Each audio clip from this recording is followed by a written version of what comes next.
မနေ့ကလေတက်တက်တောင်ဝင်နေတာမို့လို့သတင်းအစအနလုံးဝအပြင်ကိုမထွက်စင်နဲ့ဆိုပြီးတော့ဗောနော်အဲဥစ္စာကိုပြင်းပြထန်ထန်သတိပေးတယ်ဒါပေမဲ့အဲ့လိုရောသတိပေးတဲ့ကြောင်းကအခုဆိုရင်တော်လိုင်းတက်ဖွဲ့တွေကသိနေပြီစခန်းမှုနေမင်းနိုင်ကတော့ထောက်လိုင်းရင်ဖြစ်သွားခြေတော်တစ်ဖက်ဖြတ်လိုက်ရတဲ့အထိဗောနော်အပြင်းထန်ဖြစ်သွားနောက်ဆိုသူထောက်ပြီးတော့ပဲလှမ်းရတော့မယ်အနေထားဗောနော်ရက်နေလုံးပေးမင်္ဂလာပါတွမ်းမြန်မာရှန်အင်ကနေကြိုဆိုလိုက်ပါတယ်ကျွန်တော်တို့ရဲ့ channel ဟာဆိုရင်နေ့စဉ်နေ့တိုင်းတန်းစုတန်းကောင်းတွေကိုတက်ဆက်ပေးနေတာမို့ like and subscribe လေးလုပ်ပေးဖို့တောင်းဆိုရှင်ပါတယ်ဟုတ်ပါဗျာဒီနေ့ကတော့ match လာ23ရက်နေ့2026ခုနှစ်ဖြစ်ပါတယ်ဒီနေ့လည်းသတင်းကောင်းတွေအများကြီးရှိပါတယ်ဗောနော်သတင်းတွေမတင်ဆက်ရတာလည်းနည်းနည်းတော့ကြာပြီလားမသိဘူးဗောနော်ထူးခြားဖြစ်စဉ်တွေအားရကြသတင်းကောင်းတွေရှိပါတယ်စစ်ကောင်စီဘက်ကဗောနော်တည့်ရတိုင်းပဲဒါစာရဖတို့စာသုံးလုံးတို့ရဲတို့ဗောနော်ဒီဥစ္စာနဲ့ပတ်သက်တဲ့သတင်းတွေလည်းရှိပါတယ်ရဲဆိုတာတည့်ရတိုင်းပဲပုံမှန်ဆိုရင်သူကနောက်ကျမှပွဲပြီးမှလာရတာဗျာဒါပေမဲ့ပွဲမပြီးခင်ဗောနော်စောစောစီးစီးရောက်လာတဲ့အတွက်ဘာဖြစ်သွားသလဲဆိုတဲ့အကြောင်းတွေလည်းပါမယ်ဗောနော်ပြီးတော့ဒီ BWN ဗောနော်ဒါဒီ BWN ရဲ့52ကြိမ်မြောက် mission ဗောနော်ဒီဥစ္စာနဲ့ပတ်သက်လို့ဒါတောင်ငူလေ့ကျင့်ရေးကွင်းဗောနော်တောင်ငူ short တိုက်တုံးလေတက်လေ့ကျင့်ရေးကွင်းအဲ့ကွင်းအကြောင်းလေးလည်းပါမယ်ပြီးတော့အာခတ်တက်တော် A နဲ့ပတ်သက်တဲ့အကြောင်းတွေလည်းပါမယ်ဗောနော်အဲ့တော့ပထမဆုံးတော့ဒီ BWN ရဲ့ဒါ52ကြိမ်မြောက် mission အကြောင်းနဲ့ပတ်သက်လို့ပြောကြရအောင်ပါအဲ့တော့ BWN ကတောင်ငူလေတက်လေ့ကျင့်ရေးကွင်းဗောနော်ဘာလို့လဲဆိုတော့အားတိုင်းလွမ်းတိုင်းဗောနော်အိမ်ကဒါမိသားစုကိုလွမ်းတိုင်းမှာသွားပြီးတော့ပြစ်နေတာတော်လိုင်းတက်ဖွဲ့တွေသွားပြီးတော့လက်တဲ့ဇန်းနေတာဗောနော်အဲ့လိုပုံစံမျိုးနဲ့ဒါပြစ်ခတ်ခံရတဲ့တောင်ငူလေတက်ကဗောနော်အခုဆိုရင်လည်းနောက်ထပ်တစ်ကြိမ်ထပ်ပြီးတော့ပြစ်ခတ်တိုက်ခိုက်ခံရပါတယ်ဒါ short လိုက်တော့18လုံးပြစ်တာ73လုံးအောင်တယ်18လုံးသာအောင်လိုက်မယ်ဆိုရင်ဘယ်တော့ကောင်းမလဲဗောနော်အဲ့လိုတော့မှစဉ်းစားမိရဲ73လုံးအောင်တယ်ဗောနော်အဓိကတော့ဒီမိဘပြည်သူတွေရဲ့တောင်းဆိုမှုကြောင့်မလို့အခုလိုမျိုးဒါ BWN အဖွဲ့တွေကအရေးအတွက်တွေပုံများနဲ့တိုက်ခိုက်လာနိုင်တာလို့ဒါယူဆရတယ်ဗောနော်။ဘာကြောင့်လဲဆိုတော့ရှော့လိုက်တော့တစ်လုံးနှလုံးနဲ့တော့ချမနေနဲ့အလုံး450ချဆိုတော့အခုဆို18လုံးထိဖြစ်လာပြီဗောနော်။ဒါတော့မှဒါ3လုံး73လုံးပဲအောင်လို့ဗောနော်။18လုံးအောင်မယ်ဆိုရင်ပို့ပြီးတော့ထိရောက်တဲ့တိုက်ခိုက်မှုတွေဖြစ်လာမှာပါ။အဲ့တော့ပျက်စီးမှုထိခိုက်မှုနဲ့ပတ်သက်လို့တော့ဘာမှထုတ်ပြန်လာခြင်းမရှိသေးဘူးဗောနော်။အဲ့တော့အဲ့ဟာနဲ့ပတ်သက်လို့ပြောပြတာကကြတော့ဒါကျွန်တော် BPN ကိုပြောတာရှိပါတယ်။3နေရာခွဲပြီးတော့တပြိုင်တည်းပြစ်ခဲ့ပါတယ်တဲ့6လုံးစီ18လုံးပေါ့နော်အဲ့ထဲက73လုံးအောင်တယ်အဲ့လိုမျိုးပြစ်ပြီးတဲ့ညမှာပေါ့နော်စစ်ကောင်စီဘက်ကဒါလက်လက်ကြီးနဲ့6ချက်ပြစ်ခတ်ခဲ့တယ်လက်နက်ငယ်နဲ့လည်းရန်တမ်းပြီးတော့ပြစ်ခတ်တာတွေရှိလို့ပေါ့နော် BW ကအဖွဲ့တွေကရီနေထိုင်ပြီးတော့ရီနေမယ်ထင်ပါတယ်လက်နက်ငယ်နဲ့လမ်းပြစ်တယ်ရှော့တိုင်းလုံးပြစ်တဲ့နေရာကိုတကယ်ကောင်းနေအဲ့တော့အဲ့လိုပုံစံမျိုးနဲ့ဒါတိုက်ခိုက်ခဲ့တဲ့ရည်ရွယ်ချက်ကတော့စစ်ကောင်စီကိုလေရင်စီတွေအဓိကရောင်းချပေးနေတဲ့အီရန်ကအခုဒါတည့်ရတိုင်းပဲအရှေ့လက်ပိုင်းစစ်ပွဲမှာအဓိကဒါပါဝင်နေတဲ့ပုံစံမျိုးဖြစ်နေတော့ဒီလေရင်စီတွေကိုပေါ့နော်အခက်ခဲပုံစံမျိုးစစ်ကောင်စီဘက်ကလည်းကြုံနေရတယ်အီရန်ကလည်းအဓိကရောင်းချပေးနေတဲ့အခြေအနေပေါ့နော်အဲ့တော့အဲ့လိုမျိုးလေရင်စီရဖို့အတွက်ဒါစစ်ကောင်စီအကြက်ရိုက်နေတဲ့အခြေအနေကိုအခွင့်ကောင်းယူပြီးတော့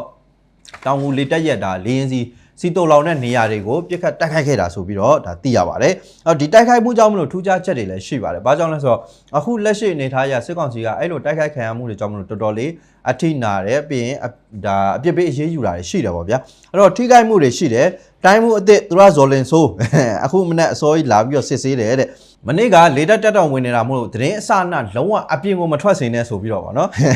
အဲဥစ္စာကိုပြင်းပြထန်ထန်သတိပေးတယ်ဒါပေမဲ့အဲ့လိုရောသတိပေးတဲ့ကြောင်းကအခုဆိုရင်တော်လိုင်းတက်ဖွဲ့တွေကသိနေပြီအဲ့လိုပုံစံမျိုးနဲ့ဒါစစ်ကောင်စီဘက်ကတော့စီမံနေတာတွေရှိတယ်တော်တော်လေးကိုအထိနာတဲ့အနေထားပြီးရင်တို့တွေအရေးယူခံမှကြောက်လို့အခုလိုမျိုးဖုံးဖိနေတယ်လို့ယူဆပါတယ်ဒါကိုပဲတော်လိုင်းတက်ဖွဲ့တွေကအခုလိုမျိုးဖွင့်ချပေးတယ်ဗောနော်အားရစရာကောင်းပါတယ်အဲ့တော့စစ်ကြောင်းထိုးခိုင်းနေပြီးတော့မတင်ငါဘူးဆိုရင်အရှင်မလိုချင်ဘူးဆိုပြီးတော့မှညွှန်ကြားတယ်ဆိုပြီးတော့သိရပါတယ်ဒါကတော့ဒေသခံပြည်သူတွေအတွက်ဗောနော်အိုင်နာပတ်ဝန်းကျင်မှာရှိတဲ့ပြည်သူတွေအတွက်ဒါဂရုစိုက်ရမယ့်အနေထားပါစစ်ကောင်စီကတည့်ရတဲ့အတိုင်းပဲဒါလက်တဲ့အရန်ရှာတယ်ဗောနော်တခုဆိုရင်ဒါသူတို့ကိုလောက်ခံရပြီဆိုတာနဲ့ဘာမှအပြစ်မရှိရင်တော့မှပဲဖမ်းဆီးပြီးတော့မင်းတားလုပ်တယ်မလားဆိုတဲ့ပုံစံမျိုးနဲ့အမြဲတမ်းပါဒါဒီအကြက်ကင်တယ်ဗောနော်ပြီးရင်နှိပ်စက်တယ်ညှဉ်းပန်းတယ်ဒီလိုပုံစံမျိုးတွေနဲ့ဝန်ခံခိုင်းတာတွေရှိတယ်ဗောနော်ဒါကြောင့်မလို့အခုလိုမျိုးဖြစ်စဉ်ဖြစ်ပြီးတဲ့နောက်မှာလည်းပြည်သူတွေအနေနဲ့သတိထားသင့်ပါတယ်အဲ့တော့ဒီလိုမျိုးဖြစ်စဉ်မလုပ်ရဘူးလားဆိုတော့မဟုတ်ဘူးစစ်ကောင်စီရှိနေသေးရွေးကတော့ဒီလိုမျိုးပုံစံမျိုးတွေကတော့တိုက်ခိုက်နေကြမှာပဲဗောနော်တော်လိုင်းတပ်ဖွဲ့တွေကလည်းပြစ်မှတ်ထားပြီးတိုင်ဒါပေမဲ့ပြောချင်တာကတော်လိုင်းတပ်ဖွဲ့တွေကပြစ်မှတ်ထားတာစစ်ကောင်စီကိုပဲပြစ်မှတ်ထားဒါပေမဲ့စစ်ကောင်စီကကျတော့တော်လိုင်းတပ်ဖွဲ့တွေကိုပြစ်မှတ်မထားဘဲနဲ့ပြည်သူကိုပဲပြစ်မှတ်ထားနေဒါကြောင့်မလို့သတိထားဖို့ပြောရခြင်းဖြစ်ပါတယ်ဗောနော်အဲ့တော့ဒီတိုက်ခိုက်မှုကို BWN ရဲ့ဥဆောင်မှုနဲ့ MKCDF ပြီးရင် ACPLF ပြီးရင် KNL တပ်မ2ကတပ်ရင်း9တို့ကပူးပေါင်းပြီးတော့လှုပ်ဆောင်ခဲ့တာဖြစ်ပါတယ်။နောက်ဆိုရင်လည်းအများကြီးပူးပေါင်းပြီးတော့လှုပ်ဆောင်ပေးပါ။အဲ့လိုလှုပ်ဆောင်တဲ့အခါမှာလည်း18လုံးမကဘဲနဲ့အလုံး50 60ဒါမျိုးပုံစံမျိုးနဲ့လှုပ်ဆောင်ပေးပါဆိုပြီးတော့တောင်းဆိုပါတယ်ဗောနော်။အခုတော့ဒါအရေးအတွက် အဲ့လိုမျိုးအရေးအတွက်အများကြီးပြင်းနိုင်နေဆိုရင်ကျွန်တော်ဒေါ်လာပြည်သူတွေကလည်းသဘောကျပါတယ်ပြည်သူကဒါမျိုးမျှော်နေတာပေါ့လေနော်နောက်တစ်ခုကမန္တလေးတိုင်းတောင်သာမြို့နယ်အတွင်းမှာအရက်ထွက်ဝယ်တဲ့ဝဲလောင်စကမ်းမှုနဲ့နယ်တိုင်းကိုဒေါ်လာတပ်ဖွဲ့တွေကရှောင်းတခင်ဝင်ရောက်ရှင်းလင်းတဲ့ဖြစ်စဉ်လည်းဖြစ်ခဲ့ပါတယ်အဲဥစ္စာနဲ့ပတ်သက်လို့လည်းဒါတောင်သာ PDF ကနေပြီးသတင်းထုတ်ပြန်ထားတာရှိတယ်ဗီဒီယိုရုပ်သံဖိုင်တွေကစထုတ်ပြန်ထားတာရှိပါတယ်ပုံစံအသိရတဲ့အတိုင်းပဲကျွန်တော်ရဲ့ဒါလုံးဝ signature လို့ပြောလို့ရတယ်ဗောနော်ဒီကားကြီးနဲ့လာတယ်အခုအထဲထဲမှာတပ်ဖွဲ့တွေကုန်ပါတယ်ပြီးရတယ်ရောက်တာနဲ့ပြင်းတယ်ခုံချတယ်ဒီပုံစံပဲဗောနော်အခုလည်းအဲ့လိုပုံစံမျိုးနဲ့လှုပ်သွားတာကိုတွေ့ရပါတယ်အဲ့တော့ဒီတိုက်ခိုက်မှုကြောင့်မလို့နေတိုင်းကလုံးဝနေရာမှာနေအသက်မရှူစကမ်းမှုကအပြင်းထန်ဂီလာနာဆိုတဲ့အကြောင်းဒေါ်လာတပ်ဖွဲ့တွေကထုတ်ပြန်ထားပါတယ်အဲ့တော့ရက်၄တောင်မှသွားပြီးတော့မတောက်လိုက်ရတဲ့အဖြစ်ပေါ့နော်အဲ့တော့နေတိုင်းစိုးမြင့်တန်းကနေရာမှာတင်ကွေးကောက်သွားတယ်စကမ်းမှုနေမင်းနိုင်ကတော့ထောက်လိုင်းရင်းဖြစ်သွားတယ်ထောက်လိုင်းဖြစ်သွားတယ်ခြေတော်တစ်ဖက်ဖြတ်လိုက်ရတဲ့အထိပေါ့နော်အပြင်းထန်ဖြစ်သွားတယ်နောက်ဆိုသူထောက်ပြီးတော့ပဲလှမ်းရတော့မယ်အနေထားပေါ့နော်ရက်နှိမ့်နေတပ်ဖွဲ့တွေရဲ့ viewer ကတည့်ရတဲ့အတိုင်းပဲခုနပြောလို့ပေါ့နော်ကားကြီးနဲ့ဝင်လာတယ်ကြောက်ကားကြီးနဲ့ဝင်လာတယ်ပြီးရနဲ့ကျုံးတယ်ပေါ့နော်အဲ့ဥစ္စာတကယ်နောက်ဆိုရင်စစ်ကောင်စီကအဲ့လိုမျိုးကားတွေဆိုရင်ကိုပဲကြောက်နေတော့မှနေထားဒါကလည်းသတိထားရမှာပေါ့နော်ပြည်သူအနေနဲ့ဒီလိုမျိုးကားတွေတုံးပြုတ်နေရတဲ့သူတွေဒီလိုမျိုးကားတွေနဲ့ဒါစီးပွားရှာဖွေနေရတဲ့သူတွေဆိုလည်းသတိထားကြဖို့လိုပါတယ်ပေါ့နော်အဲ့တော့တပ်ဖွဲ့တွေကတော့ဒါမရတဲ့နီးနဲ့ချမှာပဲမရှိတဲ့နီးနဲ့ချမှာပဲပေါ့နော်ပြီးတော့အဲ့တပ်ဖွဲ့တွေဆိုရင်လည်းကြီးလိုက်ရင်သိတာစီပါတယ်လုံးဝမပြည့်စုံဘူးဗျာအရက်ဝစ်တွေနဲ့ကြည့်ပဲအကုန်လုံးอ่ะဗောနော်ဒါ uniform ပါတာကြီးကာအုပ်ထုပ်ကြီးကာအင်ကြီးပါတာဆိုလို့လက်ချိုးကြည့်လို့ရပါတယ်ဘာမှကိုမပါဘူးဗောနော်ဆိုင်ကယ်နဲ့သွားကြရအောင်ရှိတယ်ဗောနော်အဲ့တော့ဒီထက်ပို့ပြီးတော့လှုပ်ဆောင်နိုင်ဖို့အတွက်ဆိုရင်ဒီလိုမျိုးအဖွဲ့တွေပို့ပြီးပြည်စုံဖို့လဲလိုပါတယ်ဗောနော်ပူပေါင်းပြီးတော့ဆောင်ရွက်တဲ့လုပ်ငန်းမျိုးတွေလည်းလှုပ်ဆောင်ကြဖို့ကျွန်တော်တို့လည်းမျှော်လင့်ပါတယ်နောက်တစ်ခုကတော့ဒါကျွန်တော်ခုနပြောတယ်ဗောနော်ရဲကအစိုးရရောက်လာလို့ဘာဖြစ်သွားလဲဗောနော်အမှန်ဆိုရင်ကုညီပြစီဆိုရဲကောင်တွေကနောက်ဆုံးမှလာမှာအဲ့တော့စာသုံးလုံးအရာရှိနဲ့ဒါတားဖ3ရိုက်ပြီးတော့ဒါပြင်းခဲ့လိုက်တယ်ဗောနော်ဒါရဲ2ယောက်ရဲ့ဖြစ်စဉ်ကလည်းသူတို့အချင်းချင်းကြားကဇယိုက်တွေကိုဖော်ပြနေရတယ်တူတူပါပဲဒီဟာနဲ့ပတ်သက်လို့တော်တော်လေးကိုတောင်းနေဖြစ်သွားတယ်ဗောနော်အဓိကတော့အချင်းချင်းဖြစ်တဲ့ပြဿနာမှာအဲ့လိုမျိုးပုံစံမျိုးထိလှုပ်လိုက်တယ်ဆိုတဲ့ဟာကသူတို့ကြားထဲမှာမခံမရနိုင်ဖြစ်နေတာဗောနော်အဲ့တော့သူတို့ရက်ကွက်ဘက်ကဒါအချင်းချင်းကြိုက်တဲ့ကိစ္စဗောလေနော်ဒါပေမဲ့အလုံးဝအသက်တည်ဆုံးတဲ့အထိစော်တာဗျာအဲ့လိုမျိုးအဲ့တော့ဒီဟာနဲ့ပတ်သက်လို့ဗောနော်ဒါနာရေးဖိတ်စာတွေလည်းအားလုံးတွေ့ရမှာဖြစ်ပါတယ်မြောက်ကလာပါမြို့နယ်ရွှေပေါက်ကံမြို့တစ်12ရက်ကွက်ပကံလမ်းမကြီး12ဈေးထိပ်ကဒါမတ်လ9ရက်နေ့ည10:00နာရီမှာဖြစ်သွားတဲ့ဖြစ်စဉ်ဗောနော်ကားနဲ့တိုက်ပြီးတော့တန်တုံးနဲ့ကိုလိုက်ပြီးရိုက်တဲ့ပုံစံမျိုးတွေဒါကြောင့်မလို့တည်ဆုံးခဲ့ရတာရှိလာတယ်အဲ့တော့နာရေးဖိတ်စာမှာじゃဘယ်လိုထည့်ထားလဲဆိုတော့သူကရုတ်တရက်တည်ဆုံးဟုတ်တယ်ရုတ်တရက်ပဲလေတိုက်ကန်လဲရတယ်ရိုက်ကန်လဲရတယ်ရုတ်တရက်ပေါ့နော်အဲ့လိုမျိုးပုံစံမျိုးနဲ့တော့ဒါသူတို့နာရေးဖိတ်စာတွေလုပ်နေတယ်ဆိုပြီးတော့လည်းသိရတယ်အဲ့ဖိတ်စာတွေလည်းဒါမီဒီယာတွေပေါ်မှာတက်လာပြီပေါ့လေနော်အဲ့တော့ရွှေပေါက်ကန်လူမိုက်ကောင်လေးတို့နဲ့တဲ့စားဖစားသုံးလုံးတို့စကားများရံဖြစ်တာကနေပြီးတော့စတာပေါ့နော်အဲ့ဥစ္စာကိုဒါကိုလာရွှေတို့ကသူကဝင်ပြီးတော့ကင်းလက်ရဲတွေကဝင်ပြီးတော့ကုညီပြစီဝင်လှုပ်တာဗောအဲ့နေကန်ရဲနဲ့နေကန်လူမိုက်အတူတူပဲဆိုပြီးတော့ဟိုကလိုက်ပြီးတော့တကယ်ကိုလိုက်တိုက်တာဗောနော်လိုက်ပြီးကားနဲ့တိုက်ပြီးအဲ့လိုမျိုးရိုက်တာဗောနော်အဲ့လိုလှုပ်တဲ့အချိန်မှာလုံးဝဓာတ်တိုင်နေတော့လဲတယ်ဆိုပြီးတော့သိရတော်တော်ကိုကြမ်းကြမ်းတမ်းဖြစ်သွားတာဗောနော်အဲ့တော့လူမိုက်တွေကသေတာမရှိဘူးတဲ့ဒဏ်ရာရတာလည်းမကြားမိဘူးတဲ့လူမိုက်ကတော့ဘာမှမဖြစ်သွားဘူးကိုရွှေရဲတို့ကတော့လစ်သွားတယ်ဗောနော်အဲ့တော့အဓိကရဲဝင်ရှင်းမှဒါရဲနဲ့ဖြစ်သွားတာဆိုပြီးတော့လည်းပြောကြတယ်ဗောနော်ဆိုတော့ဒီရဲတွေနဲ့ဒီလူမိုက်တွေနဲ့ဘယ်လောက်ထိဆက်နွယ်နေသလဲဆိုတဲ့ဟာကတော့သူတို့ချင်းချင်းသိမှာပေါ့လေနော်အဲ့တော့အဲ့ဟာတွေကြောင့်မလို့ပဲဒီလောက်ထိပြဿနာကြီးသွားတယ်လို့ယူဆရပါတယ်အမှန်တော့ဒါရဲရဲ့အပြစ်ပဲသိတယ်မလားဒါရဲဆိုတာကသူကပွဲပြီးမှလာရတာဗျာဘာကြောင့်ပွဲပြီးမှလာရလဲဆိုတော့ဒီလိုမျိုးတွေဖြစ်မှာဆိုလို့အလုံးကပွဲစားကနေကသူတို့ကလာလိုက်တော့အခုတော့မာလကီရတဲ့အဆင့်တွေထိဖြစ်သွားပြီပေါ့နော်နောက်ဆိုရင်ကုညီပြစီကတည့်ရတိုင်းပဲရုပ်ရှင်တွေကလို့ပေါ့နော်ပွဲပြီးဆိုတဲ့အချိန်မှာလက်ထိတ်ခတ်မဲ့အချိန်ကျမှလာရမှာပေါ့နော်အဲ့တော့ရဲတို့စစ်ကောင်စီတို့ဆိုတဲ့ဟာကပေါ့နော်ပြည်သူကိုလည်းအနိုင်ကျင့်ဒါနှိပ်စက်တာတွေလုပ်တယ်လို့ပေါ့နော်သူတို့ချင်းချင်းကြားထဲမှာလည်းအထားမထားဘူးဆိုတဲ့ပုံစံမျိုးတွေတွေ့ရတယ်ဒါကရှိကိုရှိတယ်ပေါ့နော်ဘာကြောင့်လဲဆိုတော့စစ်သားဆိုရင်ဘလို့ရဲဆိုရင်ဘလို့သူတို့ချင်းချင်းကြားထဲမှာအဲ့လိုရှိတယ်ပြီးရင်မင်းခွင်ငါးခွင်ဆိုတဲ့ပုံစံမျိုးတွေလည်းရှိတယ်ပေါ့နော်အဲ့တော့ငါတို့ကိုဖိနှိပ်ထားတာငါတို့အကွက်ထဲရောက်လာလို့ကတော့ဘလို့လုပ်ပြမယ်ဆိုတဲ့အညှိုးတေးမှတ်တေးတွေလည်းထားကြရည်လည်းရှိတယ်ပေါ့နော်ပြီးရင်စစ်ကောင်စီဆိုတဲ့ဒီစစ်သားတွေကပေါ့နော်သူကဒီရဲတို့ပါလို့ဆိုရင်သူကအကန့်ခွဲထားတယ်ပေါ့ဗျာသူတို့ရဲ့အောက်ခြေသူတို့ရဲ့နင်းပြားပေါ့နော်သူတို့ရဲ့အခိုင်းစီခံကျွန်ဆိုတဲ့ပုံစံမျိုးတော့မှတတ်မှတ်ကြရရှိတယ်မင်းတို့နဲ့ငါတို့နဲ့ကမတူဘူးပေါ့နော်ငါတို့ကအဆင့်ဘလို့မြင့်တယ်မင်းတို့ကအဆင့်ဘလို့နှိမ့်တယ်ဆိုတဲ့ပုံစံမျိုးတွေပေါ့နော်အတုံးပြရတဲ့လက်နက်ခဲယမ်းကမှအစဒါစစ်ကောင်စီတုံးရတဲ့ဟာဆိုရင်ဘလို့ရဲတုံးရတဲ့ဟာဆိုရင်ဒါမီဂျိုမောင်ပြက်ဒါမျိုးပုံစံမျိုးတွေပေးကြရရှိပါတယ်ပေါ့နော်အဲ့ဒါသူတို့အချင်းချင်းဖြစ်တဲ့ပြဿနာကဒါအရင်ထူးဆန်းနေတာမျိုးမဟုတ်ဘူးဆိုရင်ပဲလေဒါတော်လန်ပြည်သူတွေအတွက်တော့ဝမ်းသာစရာပေါ့လေနော်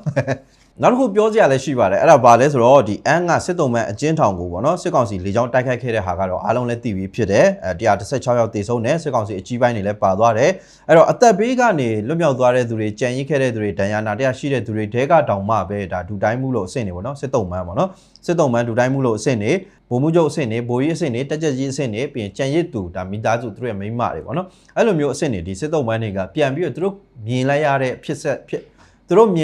ဖြစ်စဉ်တွေဖြစ်ရက်တွေအဖြစ်ပြက်တွေပေါ့နော်အဲဥစ္စာတွေနဲ့ပတ်သက်ပြီးတော့ပြန်ပြောထားတာတွေလည်းအားလုံးလည်းတွေ့ရမှာပါပေါ့လေနော်အဲ့တော့ဒါတောင်မှပဲဒါစစ်ကောင်စီရဲ့ဝါဒဖြန့်မှုတွေကိုယုံကြည်နေပါတယ်ဆိုတဲ့သူတွေကလည်းတက်ကိုရှိတကယ်ညင်းမနိုင်ဖွဲ့တွေပေါ့နော်အဲ့ဒီဖွဲ့တွေ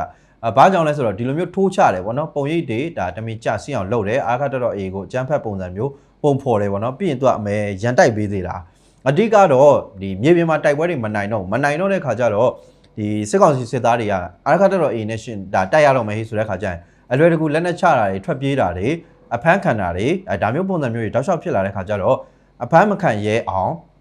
စစ်တုံးမှန်အဖြစ်မခံရဲအောင်ထွက်မပြေးရဲအောင်ဆိုတဲ့ပုံစံမျိုးနဲ့တွန်းအားတစ်ခုပေးတယ်လို့လည်းဒါယူဆရတယ်ပေါ့နော်ပြီးရင်ပြောသေးတယ်ပေါ့နော်ဒါဘာလဲဆိုတော့ဒီ interview တွေကိုကြည့်ပြီးအခါမှာဒီလွတ်လပ်နေရတယ်လည်းပြောသေးတယ်ပေါ့နော်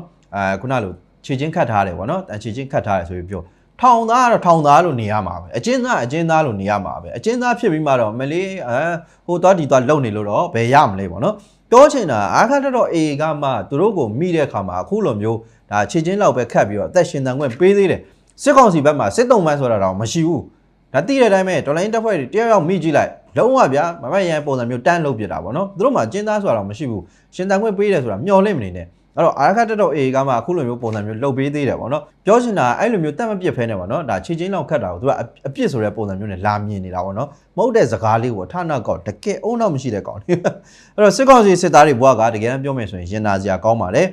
်ဒါသူတို့ရဲ့အဖေတွေကအတင်းမြေပြင်မှာစစ်တိုက်ခိုင်းတယ်မဖြစ်နိုင်တာတွေလှုပ်ခိုင်းတယ်ဒီညာကြီးမရပါဘူးဆိုရင်လည်းဇွတ်အတင်းတိုက်ခိုင်းတယ်မင်းတို့ယောက်ျားမဟုတ်လားဘာဖြစ်တယ်ညာဖြစ်တယ်ဆိုတဲ့ပုံစံမျိုးတွေနဲ့တွန်းအားပေးပြီးတော့တိုက်ခိုင်းတယ်တကယ်တိုက်တဲ့ချိန်ကျတော့မနိုင်တော့လက်နဲ့ချရတယ်အညံ့ခံရတယ်ဖမ်းခံရတယ်ထွက်ပြေးတယ်သေးတယ်အများကြီးပဲပေါ့နော်အဲ့တော့ဒီလိုမျိုးပုံစံမျိုးနဲ့ထဲကမှသူတို့တွေစစ်တုံးမှန်ဖြစ်သွားတဲ့သူတွေကအများကြီးရှိတယ်အဲ့လိုမျိုးအခြေအနေမတိုင်ခင်မှာလည်းစစ်ကောင်စီကကယ်လို့ရတဲ့ကိစ္စမျိုးတွေရှိဒါပေမဲ့မကယ်ခဲ့ဘူးအဲ့ဒါကရှေ့ပိုင်းဒါစစ်တုံးမှန်နေရာတစ်ခုကိုကျဲတဲ့ချိန်မှာဒီတိုင်မှုတယောက်ပြောထားတဲ့စကားဆိုလဲအားလုံးသိပါလိမ့်မယ်ပေါ့နော်အဲ့တော့သူတို့ကိုကယ်လို့ရတယ်ပေါ့နော်ဒါပေမဲ့မကယ်ခဲ့ဘူးပေါ့နော်အဲ့လိုမျိုးမကယ်ခဲ့ဘဲနဲ့အခုသူတို့အာမတန်လို့မန်ရှော့ပြီးတော့ဒါစစ်တုံးမှန်ဖြစ်သွားတဲ့အချိန်ကျတော့လိုက်ပြီးတော့တတ်တယ်ဆိုတဲ့ပုံစံမျိုးသူတို့ရဲ့တုံမှန်တွေမိသားစုတွေကိုယ်တိုင်ကပြောထားတဲ့အရ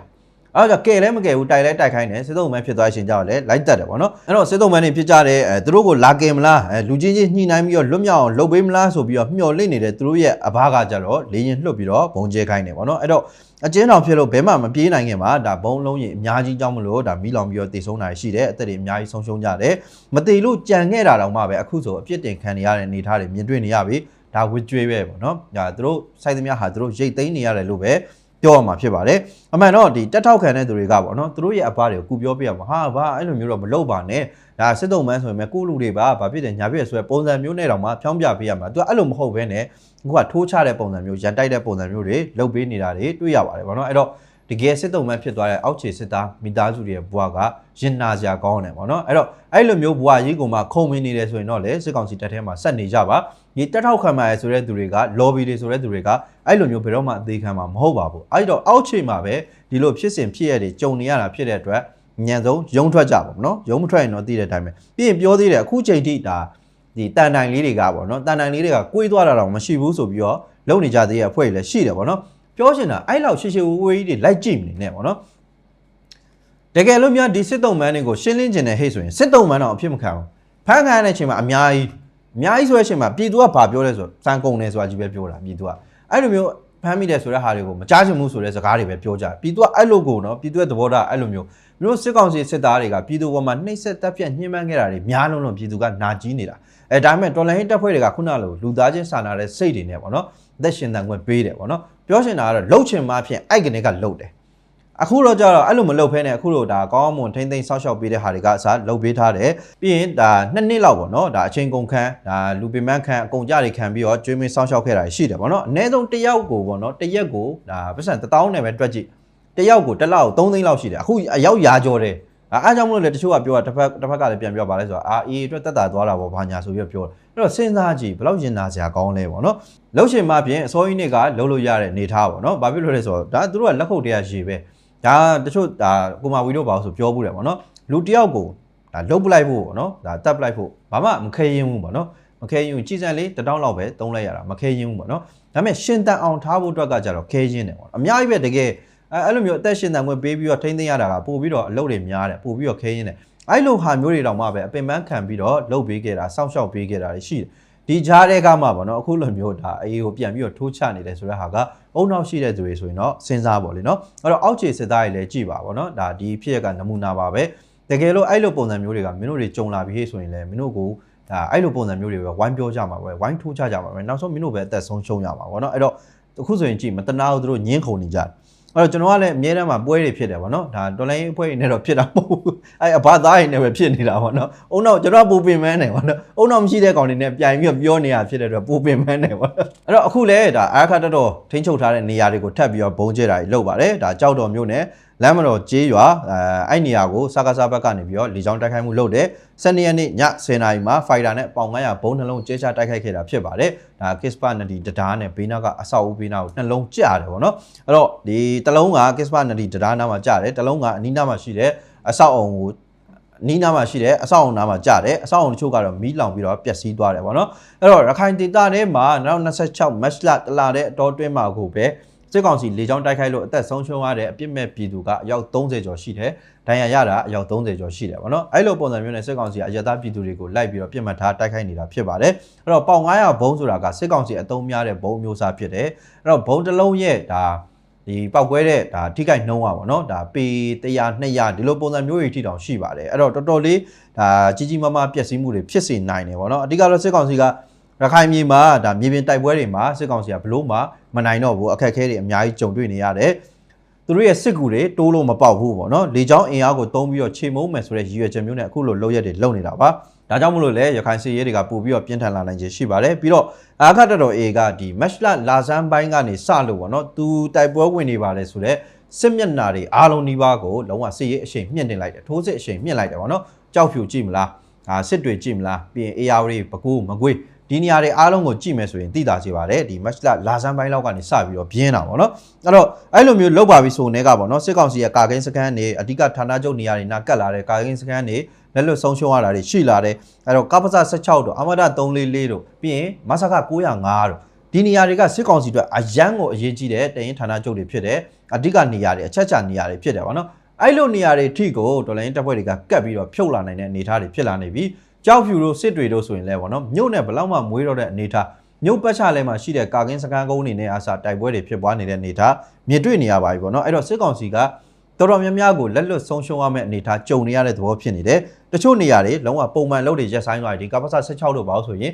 သူကထုတ်လို့ရေးလောက်ရတယ်ထုတ်လို့ရေးအကုန်ရက်ဆိုင်သွားပြီထုတ်လို့ရေးမလောက်ရတော့ဘဲနဲ့အခုဆိုရင်စစ်တိုက်ဖို့အတွက်ခံစစ်ပြင်ပြီးတော့စစ်တိုက်ဖို့အတွက်ပဲလှုပ်ခိုင်းနေတော့တယ်ဗောနော်အဲ့တော့နေမီတွေကလည်းတစားတစားထိန်းချုပ်ခံနေရတယ်ပြီးရင်ပြေးတဲ့သူတွေလည်းပြေးကုန်ကြပြီဗောနော်အဲ့တော့စစ်ကူတွေဖြတ်တောက်ခံနေရတယ်အဲ့တော့စစ်ကောင်စီအတွက်အရေးပေါ်အခြေအနေဖြစ်နေတယ်လို့ပြောရမှာပါအဲ့တော့ဒီစစ်ရေးဖိအားကိုရှော့ချခြင်းလို့အဲ့လိုအပြစ်မဲ့ပြည်သူတွေနေတဲ့ရက်သားပြည်သူတွေနေတဲ့နေရာတွေကိုဘုံကျဲချတိုက်ခိုက်တယ်လို့လည်းယူဆမှာဖြစ်ပါတယ်အဲ့တော့မြေပြင်မှာမနိုင်တော့နိုင်တဲ့နေရာကိုမဲပြီးတော့လုံနေတယ်လို့ပြောရမှာဗောနော်အဲ့တော့စိတ်ပိုင်းဆိုင်ရာဖိအားပေးနေတာလည်းပါတယ်။ဘာကြောင့်လဲဆိုတော့ရက်သားနေရာတွေကိုခုလိုတိုက်ခိုက်တဲ့ခါကျတော့ပြည်သူတွေစိုးရင်ထိတ်လန့်ကြောက်ရွံ့ကြတယ်။ပြီးရင်ဒီလိုမျိုးကြောက်ရွံ့ပြီးတော့ပြည်သူတွေဒါဟိုရွှေ့ဒီပြောင်းလောက်ရတာတွေရှိတယ်။အလုပ်တွေများတယ်ပေါ့နော်။အဲ့လိုမျိုးတွေရွှေ့ပြောင်းပြီးဆိုတာနဲ့ဒါတာဝန်ရှိတဲ့သူတွေကအစအလုပ်တွေများခေါင်းတွေ6ဒါမျိုးပုံစံမျိုးတွေဖြစ်တယ်။ပြီးရင်ကုန်ကြစိတ်တွေများလာတယ်ပေါ့နော်။အခုလိုမျိုးတွေဖြစ်တော့ဒါပြည်သူတွေထွက်ပြေးရသလိုအစားအသောက်တွေထောက်ပံ့မှုတွေပြတ်တောက်တာတွေရှိတယ်။တော်လိုင်းတပ်ဖွဲ့တွေအခက်ကြုံရတယ်။ပြီးရင်စစ်ကောင်စီကရခိုင်ပြည်နယ်ကိုအပြင်ကနေအရင်ပိတ်ထားတယ်အပြင်ဘက်ကနေပြောနော်ဖြက်လေးပြက်ပုံစံမျိုးနဲ့ပိတ်ထားတယ်အဲ့လိုပိတ်ထားပြီးတော့အပြင်ကနေပြီးအထဲကိုဘာမှမဝင်အောင်လှုပ်ထားပြီးမှအထဲမှာရှိတဲ့အရာတွေကိုလိုက်ပြီးတော့ဖြက်စီးနေတဲ့ပုံစံမျိုးတွေ့ရပါတယ်ဒါဟာတော်တော်ရုံမာတဲ့လောက်ရလို့ပြောရမှာပေါ့နော်အဲ့တော့အကုန်လုံးကဒုက္ခရောက်ပြီးတော့ဒါပြည်သူတွေရဲ့အဆင်မပြေမှုတွေဒုက္ခတွေစိတ်ဖိစီးမှုတွေစိတ်ညှို့ညင်မှုတွေဒီဥစ္စာတွေအကုန်လုံးအာခတ်တော် A ဘက်ကိုလှည့်သွားအောင်ဆိုတဲ့ပုံစံမျိုးနဲ့ရန်တိုက်ပေးနေရလဲဖြစ်ပါတယ်အဲ့တော့စစ်ကောင်စီက A ကိုကြောက်မယ်ဆိုလဲကြောက်ချင်စရာပါဒီလက်တလုံးမှာကိုပဲထိုးစစ်အရှိန်တွေမြင့်လာသလိုပေါ့နော်အခုဆိုရင်SRA ရဲ့တင်တန်းဆင်းတဲ့ပတ်စဉ်1တင်တန်းဆင်းပေါ့နော်အဲ့တရင်လဲတွေးလဲမှာပါအဲ့မှာဆိုရင်အာခတ်တော် A ကနီးပြတွေကဒါ ဒါတင်တဲ့နီးပြလှုပ်ပေးခဲ့တာဖြစ်ပါတယ်ဗောနော်အဲ့တော့ AA ကတိုက်နေုံနဲ့ရက်တက်နေတာမဟုတ်ဘဲနဲ့အခြားတိုက်မဲ့အဖွဲ့တွေကိုလည်းတိုက်လို့ရအောင်လှုပ်ပေးနေတဲ့အပိုင်းတွေတွေ့နေရပါပြီအဲ့တော့ SIA ရဲ့အခြေခံစစ်တမ်းအမှတ်စဉ်1တင်တဲ့စင်ပွဲအခမ်းအနားကိုမတ်လ1ရက်နေ့လွန်မြောက်နေပြီတနေရာမှာအောင်မြင်စွာကျင်းပပြုလုပ်နိုင်ခဲ့တယ်ဆိုပြီးတော့တွေ့ရပါတယ်အဲ့တော့ဒါ SIA ကလည်းဒါမတ်လ12ရက်နေ့မှာထုတ်ပြန်လာတယ်ဗောနော်အဲ့တော့ AA နီးပြတွေကတင်တန်းကာလအတွင်းမှာအခြေခံစစ်ပညာတွေစစ်နည်းပြွာတွေစစ်စီတော်ကျင့်ဝတ်တွေနဲ့စစ်စည်းကမ်းတွေကိုလေ့ကျင့်သင်ကြားပေးခဲ့တယ်ဆိုပြီးတော့ပြောပါတယ်အဲ့တော့ဒီတင်တန်းမှာဒါ BPLA ပါတယ်ရောတက်တော် YA ပါတယ်မကွေး PDF ပါတယ် BLDF ပါတယ်ဒီကအဖွဲ့တွေကတင်တန်းသားတွေအဖြစ်နဲ့တက်ရောက်ခဲ့ကြတာဆိုပြီးတော့သိရပါတယ်ဆိုတော့ပထမဆုံးစပြီးတော့သတိထားမိတာက